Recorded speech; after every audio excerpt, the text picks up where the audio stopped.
আকাশ থেকে পড়ছে।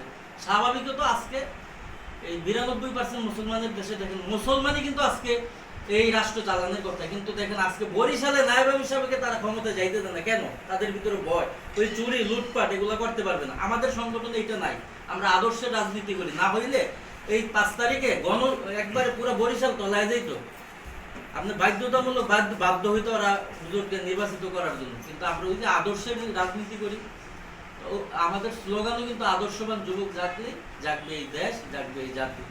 আলহামদুলিল্লাহ, আমি আশা করব আমাদের সামনে যারা আসছে কিভাবে সামনে আমাদের সংগঠনকে বেগবান করা যায়, কিভাবে আমাদের সামনে আমাদের সংগঠনকে আরো ব্যাপকভাবে পরিচিতি লাভ করা যায়। মতলব উত্তরে দেখেন বিভিন্ন সংগঠনে লোক যদি এক জায়গায় যায় তার পিছিয়ে কিন্তু 5 জন 10 জন করে। আচ্ছা, আমি কিন্তু বর্তমানে যুব আন্দোলন সভাপতি, মতলব উত্তরের কয়জনে আমাকে চিনি? কয়জনে